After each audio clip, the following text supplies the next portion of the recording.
मुस्तफा है बेमिसाल,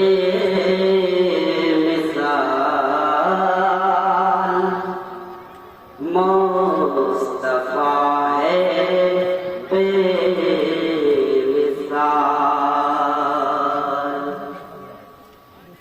उनके सदके रोशनी, उनके सदके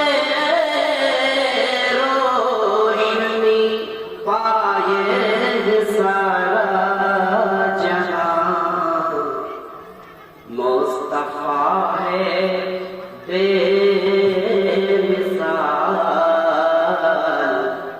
मुस्तफा है बेमिसाल,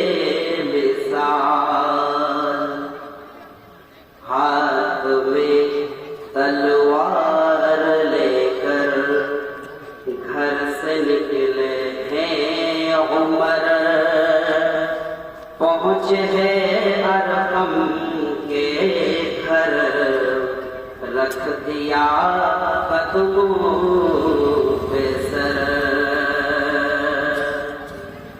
हाथ में तलवार लेकर घर से निकले हैं उमर, पहुँचे हैं अरकम के घर, रख दिया कदमों पे सर, पढ़ लिया कलमा उमर ने, पढ़ लिया कलमा उमर ने, देख कर हुस्नो जमाल, मुस्तफा है बेमिसाल, मुस्तफा है बेमिसाल।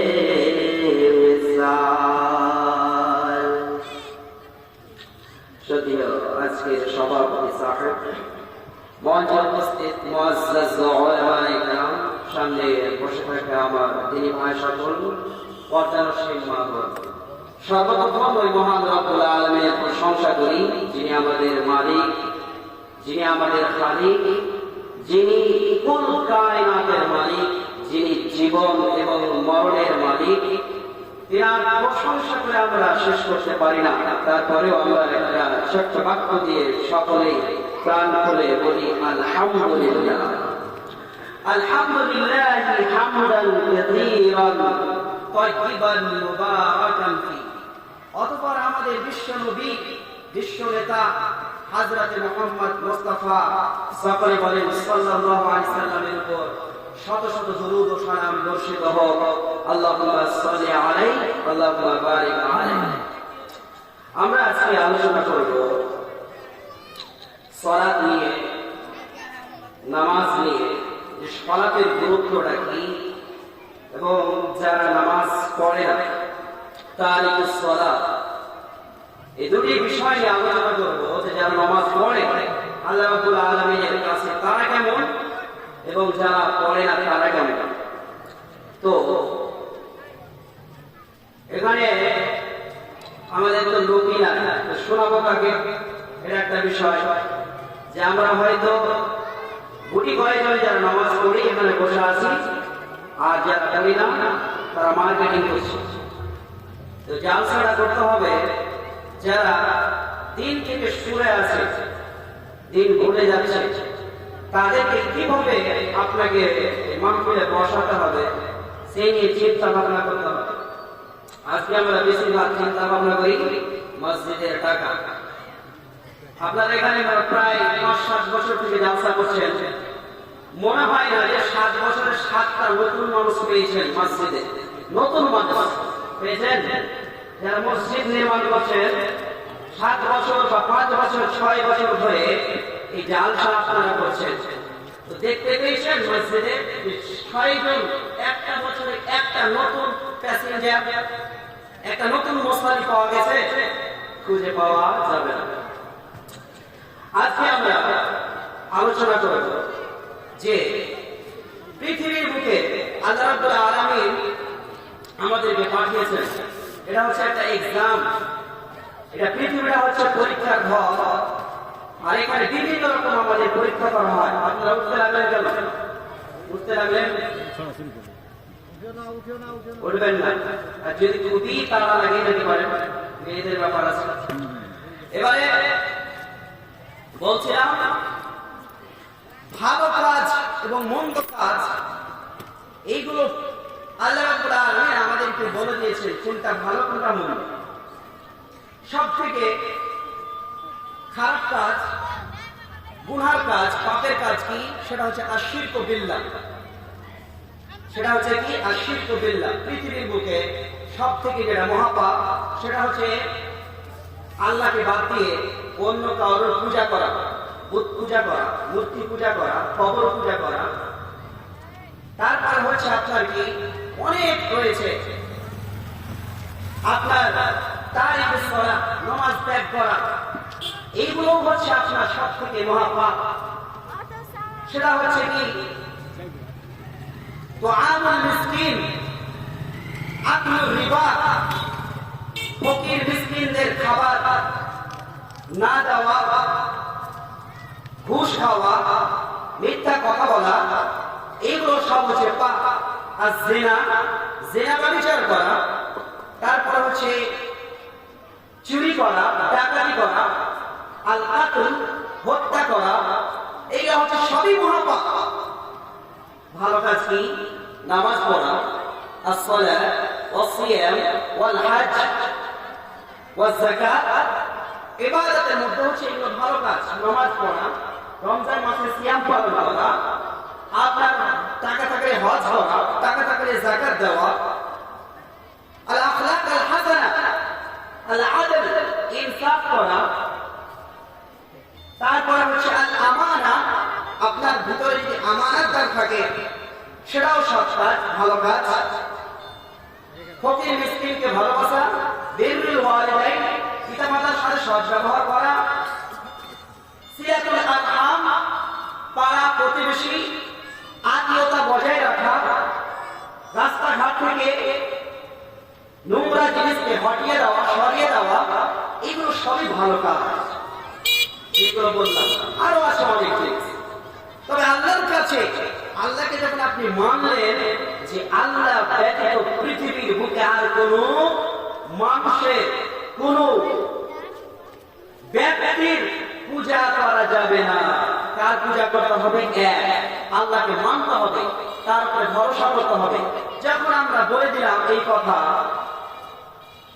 আমানতু বিল্লাহ, আমরা বিশ্বাস স্থাপন করলাম আল্লাহর প্রতি, রাসূলের প্রতি, কিতাবের প্রতি, খাবারের উপরে, তারপরে কিয়ামতের উপর। এই বিশ্বাস স্থাপন করার পরে 2 নম্বরে যেটা কাজ হবে সেটা হচ্ছে নামাজ। পৃথিবীর বুকে আমরা সব কিছু কাজ করতে পারি। এখন যদি 10টা লোককে বলি যে 1000 করে দিতে হবে, টাকা দিয়ে দিবে। যদি বলি এটা সহজ কাজ, রমজান মাসে যদি বলি 2টা গরু কেটে ইফতার পার্টি করাতে হবে, করে দিবে। যদি বলি রাস্তাটা পরিষ্কার করে দিতে হবে, করে দিবে। যখন তাকে বলবেন আজকে থেকে নামাজ শুরু করে দাও, বলবে আমার দ্বারা হবে না। তুমি 5000 মসজিদে নিয়ে নাও, নাও ভালো, আমার দ্বারা নামাজ পড়া হবে না। পৃথিবীর বুকে সব থেকে জটিল যেটা, কঠিন যেটা, মানুষের কাছে যে কাজটা দাঁড়াচ্ছে সেটা হচ্ছে নামাজ। আর আল্লাহর কাছে সব থেকে ভালো ইবাদত সেটা হচ্ছে কি? নামাজ। আর আমরা সব থেকে দূরে সরে আছি নামাজ থেকে। একজন সাহাবী এসে আল্লাহ রাসূলকে জিজ্ঞেস করলেন কি? عن عبد الله بن مسعود رضي الله تعالى عنه قال سألت رسول الله صلى الله عليه وسلم أي العمل أحب إلى الله।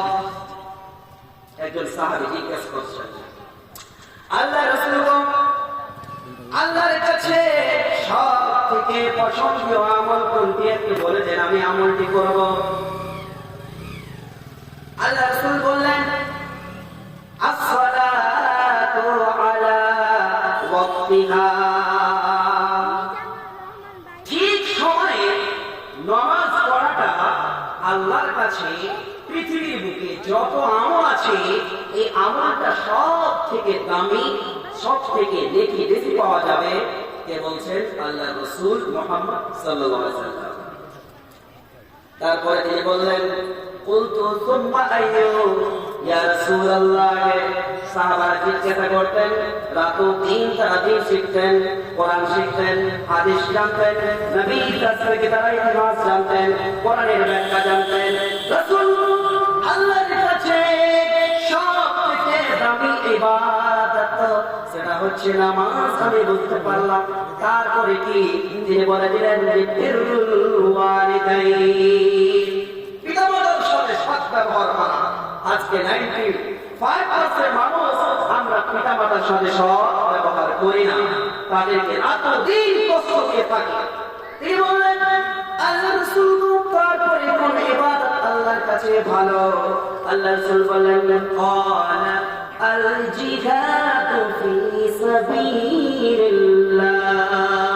আল্লাহর রাস্তায় জিহাদ করা। এই হাদিস থেকে আমরা প্রমাণ পেলাম আল্লাহর কাছে সবথেকে ভালো ইবাদত সেটা হচ্ছে নামাজ। আল্লাহ রাব্বুল আলামিন কোরআনে কারীমে বললেন, ক্বাদ আফলাহাল মুমিনুন আল্লাযীনা হুম ফি সালাতিহিম খাশিউন। মুমিন বিশ্বাসীগণ যারা, তারা তো সফল হয়ে গেল, তারা তো পাস করে নিল। কারা? কোন মুসলমান গুলো, কোন মুমিন গুলো কামিয়াব হয়ে গেল, সফল হয়ে গেল? আল্লাহ রাব্বুল আলামিন বলেন, আল্লাযীনা হুম ফি সালাতিহিম খাশিউন। যারা নিজেদের সালাতের প্রতি বিনয়ী, যারা নিজেদের সালাতের প্রতি, নামাজের প্রতি বিনয়ী, যারা নামাজকে ভালোবাসে, নামাজ আদায় করে, এরা পাস, কোনো চিন্তা নাই। আল্লাহ নবীকে আল্লাহ রাব্বুল আলামিন আদেশ করলেন, উতলু মা উহিয়া ইলাইকা মিনাল কিতাব ওয়া আকিমিস সালাহ। হে নবী, আপনার কাছে জিবরিল আমিন যে কোরআন, যে বাণী আল্লাহর পক্ষ থেকে নিয়ে আসছেন, তা আপনি কি করেন? ডেইলি আপনি সেটাকে রিসাইট করেন, সেটা আপনি পাঠ করেন। অর্থাৎ ওহী আল কোরআন আপনি পাঠ করেন এবং আপনি নামাজ কায়েম করেন, নামাজ পড়েন, নামাজ প্রতিষ্ঠিত করেন। নামাজ কায়েম করতে গেলে কি হবে? আল্লাহ কোরআন আমিন বললেন, ইন্নাস সালাতা তানহা আনিল ফাহশাই ওয়াল মুনকার ওয়া লাযিকরুল্লাহি আকবার ওয়াল্লাহু ইয়ালামু মা তাসমাউন। নিশ্চয় নামাজ অশ্লীলতা, বেহায়াপনা, পৃথিবীর বুকে যত অন্যায় অপছন্দনীয় কাজ আছে পৃথিবীর বুকে এবং এই সমস্ত অশ্লীলতা, বেহায়াপনা মানুষের ভিতরে যদি থাকে, আর কোন মানুষ যদি নামাজ পড়ে, তাহলে তার ভিতর থেকে সমস্ত অশ্লীলতা, বেহায়াপনা দূর করে দিবে। কার ক্ষমতা এটা? এটা নামাজের ক্ষমতা। এটা কার ক্ষমতা? এটা নামাজের ক্ষমতা। নামাজ যদি আপনি পড়েন, আপনি যদি মদখোর হন, আপনার মদ খাওয়া বন্ধ করে দিবে। যদি চোর হন, চুরি করা বন্ধ করবে। যদি ডাকু হন, এই নামাজ আপনাকে ডাকু থেকে আপনাকে রুখে দিবে। আপনি যদি জিনাখোর হন, তাহলে জিনা ব্যভিচার থেকে আপনাকে রুখে দিবে। এতটা পাওয়ার, এতটা শক্তি। আপনি বলবেন, হুজুর আমরা অনেক মানুষকে দেখছি রাত দিন নামাজ পড়ছে, তার ভিতরেও 5 ওয়াক্ত নামাজ পড়ে, তার ভিতরে জিনা রয়েছে, তার ভিতরে সে মদ খায়, বিড়ি খায়, সিগারেট খায়, গাঁজা খায়, তার চরিত্র ভালো না। সে কি করে? মানুষের সাথে কি করে? খারাপ ব্যবহার করে। রাত দিন সে নামাজও পড়ে, আর রাত দিন এই কাজগুলো তার ভিতরে দেখতে পাচ্ছি। তার মানে বুঝা গেল তার নামাজ কবুল হচ্ছে না।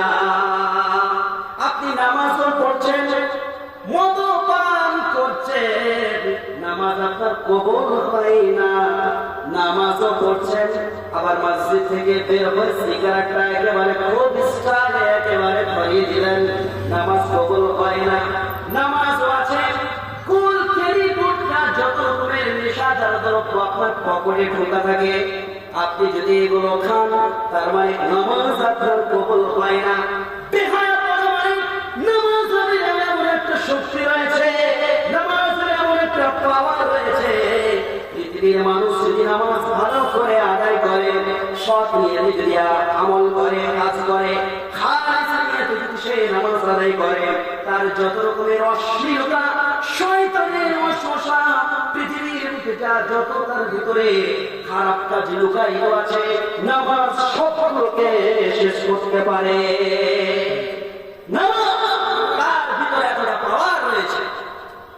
আল্লাহ বলেন, ওয়ালা যিকরুল্লাহি আকবার ওয়াল্লাহু ইয়ালামু মা তাসনাউন।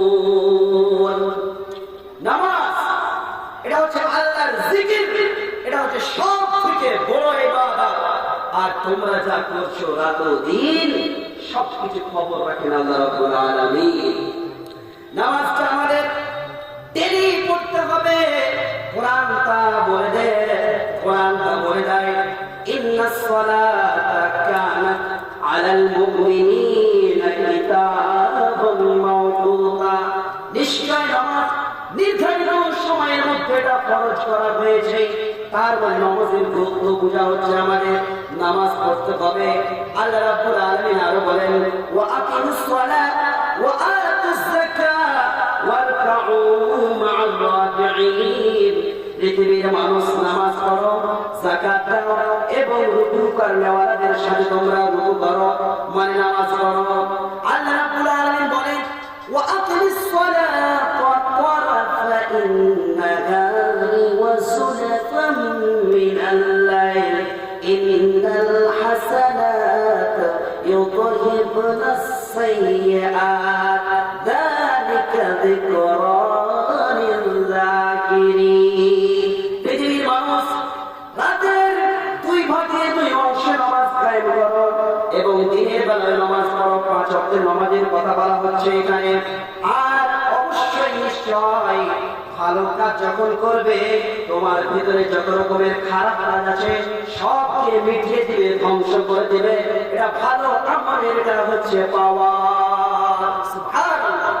আল্লাহ রাব্বুল আলামিন বলেন, ওয়াস্তাঈনু বিস-সাবরি ওয়াস-সালাত ওয়া ইন্নাহা লাকাবীরাতুন ইল্লা আলাল খাশিঈন।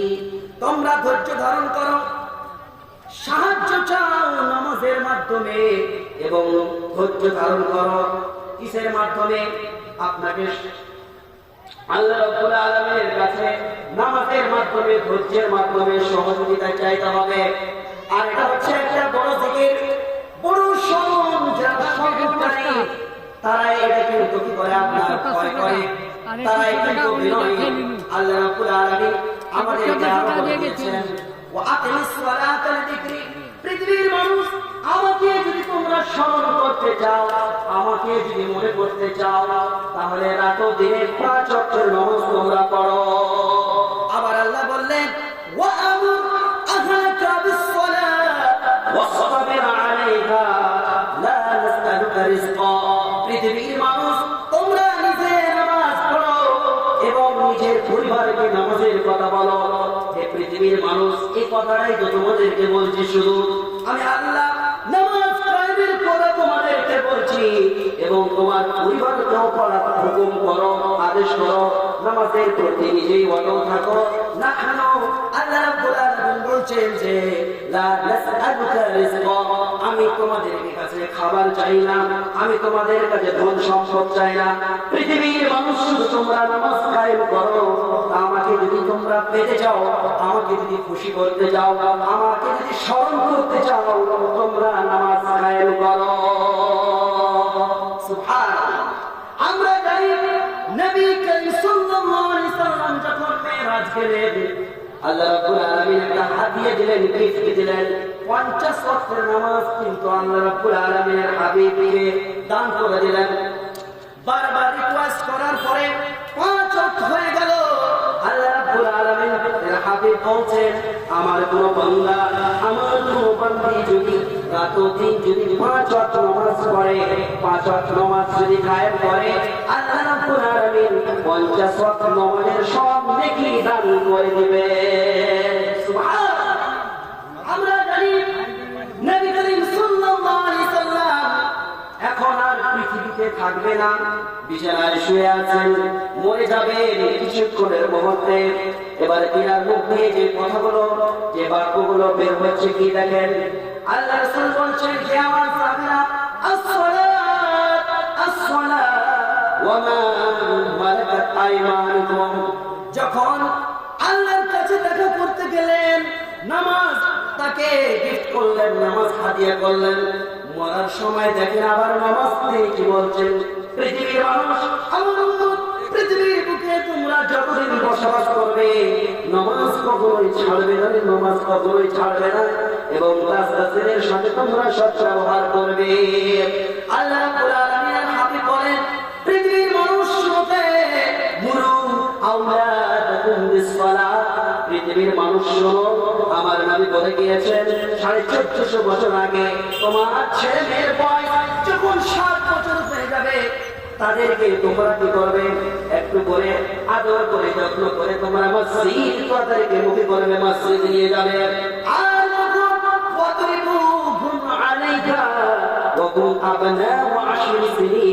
আর যখন 10 বছরে পা দিয়ে দিবে, এখন যদি মসজিদ না যায় তাকে, তাহলে তাকে পিটিয়ে পিটিয়ে মসজিদ নিয়ে যাও, ধমক দিয়ে মসজিদ নিয়ে যেতে হবে।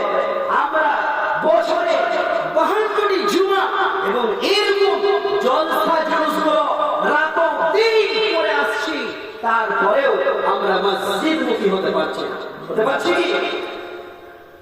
লোকমান, তিনি একজন জ্ঞানী মানুষ ছিলেন, তিনার নাম কোরআনে একটা সূরা নাযিল হয়ে গিয়েছে। কত ভালো মানুষ ছিলেন একটু ভাবেন। তিনি কেন এত, আল্লাহ তাকে এত কেন ভালোবাসলেন? তিনার নিজের ছেলেকে ডেকে আদর করে বলছেন, অনেকগুলো নসিহত করেছেন, তার মধ্যে একটা বলছে, ইয়া বুনাইয়া আকিমিস সালাহ ওয়া'মুর বিল মা'রুফ ওয়ানহ আনিল মুনকার ওয়াসবির আলা মা আসাবাক ইন্না যালিকা মিন আসরিল উমুর। আব্বু, তুমি নামাজ পড়ো। দেখেন ছোট্ট শিশুকে, ইয়া বুনাই, ইয়া আমার সন্তান, ইয়া আমার পরিচয় পুত্রা, চলো তুমি নামাজ পড়ো। আর শুধু নামাজ পড়লে হবে না, আর কি করতে হবে? ওয়া'মুর বিল মা'রুফ, মানুষকে সৎ কাজের কথা বলতে হবে। ওয়ানহা আনিল মুনকার। শোনো, তোমাকে আমি বলছি, নামাজ কায়েম করবে, মানুষকে সৎ কাজের কথা বলবে। এই দুটা কাজ তো ঠিক নিজের জন্য, একটা সৎ কাজ করা, নামাজ পড়া, এটা নিজের জন্য। তারপরে আবার নিজের ছেলেকে বলছেন, ওয়ানহা আনিল মুনকার, তুমি সমাজের মানুষকে, তোমার এলাকার মানুষকে, পুরো গ্রামের মানুষকে মন্দ কাজ থেকে তুমি বাধা দিবে। কথাটা গুরুত্বপূর্ণ করে শুনবেন। নিজের ছোট শিশুকে বলছে লোকমান, যে ছেলে আপু নামাজ কায়েম করবে, ভালো কাজ করবে, এবং মানুষকে যারা অশ্লীল কাজ করে, যারা মদ খোর, যারা গাঁজা খোর, যারা জেনা খোর, যারা মিথ্যাবাদী, যারা অন্যায়কারী, যারা ভিক্ষুক, যারা কাতিল, এই সমস্ত মানুষ যারা সমাজে ভর্তি আছে, তাদেরকে তাদের ওই খারাপ কাজটা থেকে রুখবে, বাধা দিবে। আবার নিজের ছেলেকে বলবে, শোনো শোনো শোনো, এই কাজটা খুব কিন্তু জটিল হবে। কি হবে জটিল? আপু শোনো, সমাজে যখন তুমি মদের বিরুদ্ধে কথা বলবে, পিঠে যেন খোলা থাকে, জাতি তোমাকে মেনে নিতে পারবে না। যখন তুমি সমাজে খুশবুয়ের বিরুদ্ধে কথা বলবে, আব্বু তুমি শোনো, তোমার পিঠ শক্ত করবে, জাতি তোমাকে মেনে নিতে পারবে না। মদের কথা যখন বলবে, গাঁজার কথা যখন বলবে, তুমি যখন সুরে কথা বলবে, তুমি আয়ার কথা যখন বলবে, রাস্তাঘাট কলেজের যখন কথা বলবে, তুমি যখন হকের কথা বলবে, ওয়াসবির আলা মা আসাবাকা ইন্না যালিকা মিন আজমিল উমুর। পৃথিবীর সাক্ষ্য আছে, যখনই সব কথা বলেছে, হক কথা বলেছে, তার পিঠে চামড়া নিয়ে গিয়েছে জাতি। এটা খুব সহজ নয়। হক কথা বলা, হক কথা বলতে গেলে আগে নিজের পিঠটাকে শক্ত করতে হবে, জাতি মেয়া মানতে পারবে না। প্রতিটা নবী রাসূলকে দেখে সবাইকে মার খেতে হয়েছে। ইমাম আবু হানিফাকে দেখেন মার খেয়েছে, সমস্ত আমার সাহাবারা মার খেয়েছেন। কিসের জন্য? হক কথা যখনই বলতে গিয়েছে, নিজের ছেলেকে বলছে, সমাজে যখনই তুমি অন্যায়ের বিরুদ্ধে কথা বলবে, ওয়াসবির আলা মা সাবাক ইন্না যালিকা মিন আজমিল উমুর, মানুষ মেনে নিবে না তোমাকে, পিঠের চামড়া নিয়ে নেবে। তবে তোমাকে বলতেই হবে আব্বু, তোমাকে রুখতেই হবে। যতই মারো, তুমি শহীদ হয়ে যাও, তুমি কাতাল হয়ে যাও, তোমাকে টুকরো টুকরো করে দেবে, হক কথা বলতে হবে। আজকে একটা লোক পাওয়া যাবে না গো, শুধু জান্নাত জাহান্নামের কথা, নামাজ পড়ো নামাজ পড়ো, রাস্তাঘাটের কথা বলা নাকি যায় না, মদের কথা নাকি বলা যায় না, জেনা ব্যভিচারের কথা নাকি বলা যায় না। আজকে আলিম সমাজ যারা আমরা ইমামতি করি, ও শুধু বলবে, শুরু দিয়ে তার দিয়ে আমি দু একটা শুধু বলে দিলাম, জাহান্নাম খুবই ভয়াবহ। সমাজে তার ফুকা ধরে আছে, বেঈমান ধরে আছে, শয়তান ধরে আছে, এক অপর হিংসা বিদ্বেষ, তার বিরুদ্ধে কে কথা বলবে? তোমার দায়িত্ব, তোমাকে পাওয়ার দেওয়া হয়েছে, মেম্বারের পাওয়ার দেওয়া হয়েছে, কোরআন তুমি জানো, তোমার ভিতরে বিদ্যা আছে, এই বিদ্যাকে ঢেকে রেখে তুমি জান্নাত লাভ করতে পারবে না। আমরা যারা বিদ্যা আছি, হক কথা যদি মানুষের সঙ্গে না বলি, কখনোই আল্লাহ রাব্বুল আলামিন কাল কিয়ামতের পরে আমাদেরকে জান্নাত দেবেন না। কিয়ামতের পরে এক প্রকারের মানুষকে জাহান্নাম দেবে, এক প্রকার বক্তাকে, এক প্রকার হুজুরকে, যারা হক কথা বলবে। শুধু যখন মদখোর, তখন মদখোরের দিকে হয়ে গেল, জুয়াখোর জুয়াখোরের দিকে হয়ে গেল, আবার যখন আলেম সমাজ, তখন আলেম সমাজের দিকে হয়ে গেল, যখন মাযহাবি মাযহাবির দিকে হয়ে গেল। মানে এটা তো মুনাফিকি চাললো, এটা তোমার ভিতরে তো মুনাফিকি ঢুকে আছে। তুমি সবাইকে ভালোবাসছো, তুমি সবাইকে নিয়ে চলতে চাইছো, এরকম এরকম নবী রাসূলের ছিল না। বলছিলাম নামাজ কায়েম করতেই হবে, আয়াত থেকে প্রমাণ হলো নামাজ কায়েম করতেই হবে। তারিকুস সালাত সম্পর্কে আমি কয়েকটা কথা বলবো। আজকে পৃথিবীর বুকে সবথেকে ভালো ইবাদত সেটা বললাম নামাজ। কিয়ামতের পরে সর্বপ্রথম যেটা হিসাব হবে সেটা সালাত। কি সম্পর্কে? আগে নামাজ।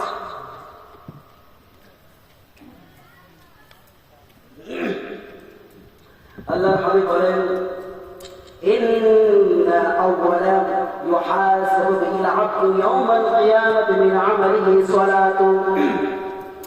পৃথিবীর মানুষ কাল কিয়ামতের দিন সর্বপ্রথম যেটা হিসাব হবে ইবাদতের মাঠে, ইবাদতের জগতে, সেটা হচ্ছে নামাজ। নামাজ সম্পর্কে হিসাব হবে। বলছিলাম ভাই আমার, বন্ধুরা আমার, কাল কিয়ামতের কোটে জান্নাতীরা জাহান্নামীদের জিজ্ঞাসা করবে, মা সালাকাকুম ফি সাকার? ক্বালু লাম নাকু মিনাল মুসাল্লিন। জান্নাত জাহান্নাম যখন ভাগ হয়ে যাবে, জান্নাত জাহান্নামে যখন ভাগ হয়ে যাবে, হিসাব কিতাব যখন হয়ে যাবে, জান্নাতীরা জাহান্নামীদের বলবে, মা সালাকাকুম ফি সাকার? ক্বালু লাম নাকু মিনাল মুসাল্লিন। তারা এক বাক্যে বলবে, পৃথিবীর বুকে রাস্তা করেছি, ঘাট করেছি, জাতির উন্নয়ন করেছি, মসজিদ নির্মাণ করেছি, তবে আমি নামাজ পড়তাম না, এই জন্য আজকে জাহান্নামে হাবুডুবু করছি। শুনেন পৃথিবীর মানুষ, কাল কিয়ামতের কোটে আমরা কখনোই আমাদের পৃথিবীর বুকের সমস্ত মানুষকে কাল কিয়ামতের কোটে সবাইকে সাজদা করতে বলবেন আল্লাহ রাব্বুল আলামিন। ইয়াউমা ইউশাফু আন সাক ওয়া ইউদআউনা ইলা সুজুদ ফালা خاشعة أبصارهم ترهقهم ذلة وقد كانوا يدعون إلى السجود وهم سالمون সারা পৃথিবীর মানুষ থাকবে সেদিন বলা হবে একটা সাজদা করো আর জান্নাতে চলে যাও ফালা ইয়াস্তাতিউন যারা পৃথিবীর বুকে কোনদিন নামাজ পড়েনি যারা মসজিদ মুখে হয়নি 40 বছর জীবিত থেকেছে পৃথিবীর বুকে 50 বছর থেকেছে দাড়ি মোচ পেটে তার সব ছুঁড়ে পড়ে যায় তার মসজিদ মুখে হতে পারেনি সেদিন চেষ্টা করলেও পারবে না ফালা ইয়াস্তাতিউন ক্ষমতা নাই তার সাজদা করার খাশাআতুল আবসারুহুম তারহাকুহুম যিল্লাহ নামাজ পড়বে যারা বেনামাজি সেদিন তাদের চক্ষু নিচু হয়ে যাবে তারা অসম্মান হয়ে যাবে তারা লাঞ্ছিত অপমানিত হবে পৃথিবীর মানুষ আমি বলছিলাম যে নামাজ যারা পড়ে না কাল কিয়ামতের পরে তারা সাজদা করতে পারবে না যারা সাজদা করতে পারবে না কারণ পৃথিবীর বুকে তারা সাজদা করেনি এখানে তারা ভালো ছিল এখানে তারা ভালো ছিল অসুখ ছিল না তার কাছে কোনো শারঈ উসুল ছিল না তারপর সে মসজিদে হাজির হতে পারেনি শুনেন আমি বলছিলাম আল্লাহ রাসূল বলছেন মান তারাকা সালাতা মুতাআম্মিদান ফাকাদ কাফার যে ব্যক্তি নামাজ ছেড়ে দেয় ইচ্ছাকৃত সে হচ্ছে কাফের আল্লাহ রাসূল বলেন যে বাইনাল আবদি ওয়া বাইনাল কুফরি ওয়া বাইনাশ শিরকি তারকুস সালাত নামাজের এবং কাফেরের মধ্যে একটা মুসলমান এবং কাফেরের মধ্যে পার্থক্য হচ্ছে এটাই যে নামাজকে বাতিল করে দেওয়া নামাজ না পড়া নামাজকে ত্যাগ করে দেওয়া আল্লাহ রাসূলের হাদিস বলেছেন মুহাম্মদ সাল্লাল্লাহু আলাইহি ওয়াসাল্লাম আল আহদু আল্লাযী বাইনানা ওয়া বাইনাহুম আস-সালাত আমাদের মাঝে কাফেরের মাঝে পার্থক্য হচ্ছে এটাই নামাজ না পড়া আর মানে বুঝতে পারলাম পৃথিবীর মানুষ আমরা যদি নামাজ না পড়ি তাহলে কাফেরের মতো হয়ে গেলাম আল্লাহ রাসূলের হাদিস বলেছেন পৃথিবীর মানুষ তোমরা যারা নামাজ পড়ো না তোমাদের জন্য কুরআনে কারিমে বলা হয়েছে ফাওয়াইলুল লিল মুসাল্লিন আল্লাযীনা হুম আন সালাতিহিম সাহুন যারা অবসর করে নামাজ পড়ে জুমা নামাজ পড়ে ঈদে নামাজ পড়ে তাদের জন্য একটা স্পেশাল জাহান্নাম রেডি করা হয়েছে পৃথিবীর মানুষ তোমার সম্পর্কে বলা হচ্ছে যে শোনো কাল কিয়ামতের পরে যে যার নামাজ ঠিক হয়ে যাবে ফাইন সলুআত যার নামাজ পাস তার সবকিছু পাস এই সাবজেক্টটা এত ভারী এই সাবজেক্টে যদি কেউ পাস করে তাহলে সমস্ত আমল তার সমস্ত সাবজেক্টে সে পাস করবে ওয়াইন ফাসাদা সাইর আমলি নামাজ যদি তার সঠিক না হয় নামাজের সাবজেক্টে সে যদি ফেল করে তাহলে সমস্ত আমলেই তার সমস্ত সাবজেক্টে ফেল করবে শুনেন আল্লাহ রাব্বুল আলামিন হাবিব আরো বলেছেন এবারে সাহাবীরা কি বলেছেন যে নামাজ পড়ে না তাদের সম্পর্কে হযরত আব্দুল্লাহ বিন মাসউদ বলেন যে মান তারাকা সালাতা ফালা দীন হযরত আব্দুল্লাহ বিন মাসউদ বলেন যে ব্যক্তি নামাজ পড়ে না যে ব্যক্তি নামাজ ছেড়ে যায় জেনে শুনে চলে তার কোনো দ্বীন নাই তার কোনো ধর্ম নাই তার কোনো ইসলাম নাই আমাদের হযরত ওমর আব্দুল্লাহ বিন হযরত ওমর রাদিয়াল্লাহু তাআলা আনহু বলেন তিনি কে জানেন এই ব্যক্তি কে জানেন যিনাকে পৃথিবী থেকে জান্নাতের সার্টিফিকেট দেওয়া হয়েছিল যিনার রাস্তা থেকে শয়তান প্রবেশ করতে ভয় করত এত পাওয়ার এত ক্ষমতা সেই লোক এই নামাজের সম্পর্কে বলছে শুনেন ইমাম তারাকা সালাত যেই ব্যক্তি নামাজ পড়ে না তার ইসলামে কোনো ভাগ নাই তার ইসলামে কোনো অংশ নাই তার ইসলামে তার কোনো অধিকার নেই বলছিলাম ইমাম বলেছে যে ব্যক্তি নামাজ পড়ে না তার কোনো জানাজার নামাজ হবে না তাকে মাটি দিয়ে দাও পুঁতে দাও তাকে মুসলমানের জানাজা তার মুসলমানের কবরস্থানে তার জানাজার নামাজ না হয় এইভাবে আমাদেরকে বলা হয়েছে আরো বলেছে ইমামে শাফি ইমামে মালিক ইমামে হাম্বলি বলেছেন যেই সমস্ত মানুষ নামাজ পড়ে না তারা কাফের কেউ বলেছেন যেইভাবে জিনা ব্যভিচার করার পরে যেইভাবে সেনা ব্যভিচার করার পরে আইন যেভাবে দেওয়া হয়েছে তাদেরকে রজন করে পুঁতে মেরে ফেলে দিতে হবে তেমনি যারা নামাজ পড়ে না তাদেরকে পুঁতে মেরে দিতে হবে ইমাম আবু হানিফা বলছেন যারা নামাজ পড়ে না জেলে বন্দী করো সেখানে তাকে কোনো খাবার দেওয়া হবে না জল দেওয়া হবে না যতদিন না সে স্বীকার করছে হযরত আলী বলেন মান লাম ইউসাল্লি ফাহুয়া কাফির যে ব্যক্তি নামাজ পড়ে না হচ্ছে কাফের। আমার মাসউদ আব্দুল্লাহ বিন মাসউদ বলছেন তার কোনো ধর্ম নেই। হযরত ওমর বলছেন লা হাজ্জা ফিল ইসলাম, তার কোনো ধর্ম নেই। হযরত আলী বলছেন যে তার সে হচ্ছে একজন কাফের। বলছিলাম আজকে এতগুলো বলার পরেও মসজিদমুখী হতে পারছে না, তার কারণটা কি? আমাদের মতো মৌলবী সাহেবরা তাদের মাচাটে, তাদের গোলাম, তাদের যারা বেনামাজি। আজকে দেখেন প্রত্যেকটা গ্রামের যাদের কবরস্থান আছে, এটা করা উচিত, এটা বাউন্ডারি দিতে হবে আর লিখে দিতে হবে নামাজিদের এটা ভাগ, বেনামাজিদের এটা ভাগ। কারণ অনেক ইমাম বলেও বলেছেন যে বেনামাজির কবর মুসলিমদের সাহাবাতে মুসলিমদের কবরস্থানে হবে না। ছেলে নামাজ পড়ে, স্ত্রী নামাজ পড়ে, স্বামী পড়ে না, এতে বিয়ে এমনিতে তারা হয়ে গেছে, তারা মুসলমান হবে না। বিয়ে শাদীতে আমরাকে তারা পেয়ে যাচ্ছে, কুরবানির সময় পেয়ে যাচ্ছে। মকবুলের ছেলে দুয়া যে কে মারা গেছে, সেই জন্য বাবা মারা গেছে, তার জন্য 500 টাকা দিয়েছে। মকবুলের ছেলে 500 টাকা দান করেছেন। আল্লাহুম্মা সাল্লি আলাইহি আল্লাহুম্মা বারিক আলাইহি। যেও তাদের মধ্যে আপনি মারা গিয়েছেন, আল্লাহ কবরে শাস্তি দিয়ে থাকে। হালিম এই নার্সারির কাছে হালিম 500 টাকা, নার্সারি হালিম ভাই 500 টাকা দান দিয়েছেন। আল্লাহুম্মা সাল্লি আলাইহি আল্লাহুম্মা বারিক আলাইহি। আল্লাহ যে উদ্দেশ্যে দান করেছেন আল্লাহ আপনার দানকে কবুল করুন। আর কি আছে? আর একটু ছোট মেয়ে 600 টাকা দান, এটা ছোট্ট মেয়ে 600 টাকা দান করেছেন। আল্লাহুম্মা সাল্লি আলাইহি আল্লাহুম্মা বারিক আলাইহি। আল্লাহ যে সমস্ত মানুষ যে নিয়তে দান করেছেন আল্লাহ আপনি কবুল করেন এবং এই দানগুলোকে, এই দানের অশেষে তাদেরকে আপনি জান্নাতবাসী করেন। যে সমস্ত মানুষ আমি যে আলোচনা করলাম নামাজ সম্পর্কে, সালাত সম্পর্কে, আরেকজন ভাই আমার 500 টাকা দিয়েছেন। আল্লাহুম্মা সাল্লি আলাইহি ওয়া বারিক আলাইহি। বলছিলাম গ্রামের মানুষ, সমাজের মানুষ যারা এখনো আমরা আমাদের হুঁশ হয়নি, এখনো যারা আমরা মসজিদমুখী হতে পারছি না, আল্লাহ এদেরকে আপনি মসজিদমুখী হওয়ার তৌফিক দান করেন। যারা আমরা এখনো মুসলমান হওয়ার পরেও যে আমরা মসজিদে যেতে পারছি না, নামাজ থেকে দূরে সরে আছি, আর যারা মতপর গানাগর, যারা আমরা এখনো হিংসা বিদ্বেষ করি, আল্লাহ এদেরকে আপনি তৌফিক দান করেন। আল্লাহ আপনি এদেরকে হিদায়াত করেন। ওয়া আখিরু দাওয়ানা আলহামদুলিল্লাহি রাব্বিল আলামিন। আসসালামু আলাইকুম ওয়া রাহমাতুল্লাহি ওয়া বারাকাতুহু। একটা মোটরসাইকেল জমা করা, তো ওই মোটরসাইকেল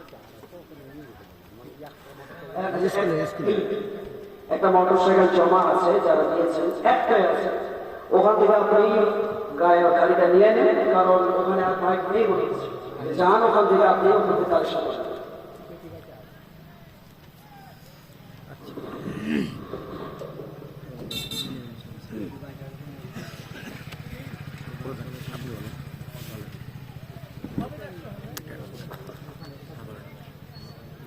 জাযাকাল্লাহু তাআলা খায়রান ফিদ দুনিয়া ওয়াল আখিরা। ভাই শামীম সাহেবের বক্তব্য আমরা 50 মিনিট শুনলাম। প্রতিটি মিনিটই যেন লক্ষ টাকার মতো দাম, তার চাইতেও মূল্যবান। আমরা অনেকে হয়তো বুঝতে পারলাম না, কিন্তু বিশেষ করে যারা আমরা বুঝি খুবই ভালো লেগেছে। আমি ওনার ভবিষ্যৎ মঙ্গল কামনা করি, ওনাকে যেন দিনের পথে কবুল করে নেন, আমিন। এরপরে যার জন্য আমরা লালায়িত, মাওলানা মনিরুল ইসলাম সাহেব, ওনার বক্তব্য আমরা অনেকে ইউটিউব বা ফেসবুকে শুনেছি, আমরা এই এলাকায় শুনিনি। তো ওনাকে দাওয়াত করেছি, আপনারা একটা ঘন্টা সময় করেন, লাস্ট দুয়া নিয়ে আমরা চলে যাব। আসুন ভাই মনিরুল ইসলাম সাহেব আপনার মূল্যবান বক্তব্য রাখুন। আলিম সাহেব 500 টাকা, আলহামদুলিল্লাহ। এজাবুল 100 টাকা। শেষখানে ওনার হাতে দোয়া নিব আমরা। উনি এখন আমাদের মেহমান হয়ে এসেছেন।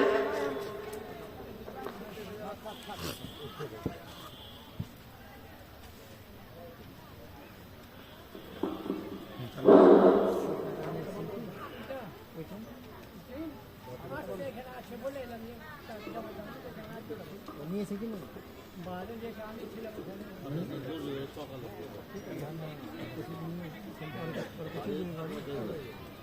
حسبي الله لا إله إلا هو عليه توكلت وهو رب العرش العظيم رب اشرح لي صدري ويسر لي أمري واحلل من لساني يفقهوا قولي قال رب يسر ولا تعسر وعلمني خير بك مسلمين قال رب زدني علما السلام عليكم ورحمة الله ওয়ালাইকুম আসসালাম ওয়া রাহমাতুল্লাহ إن الحمد لله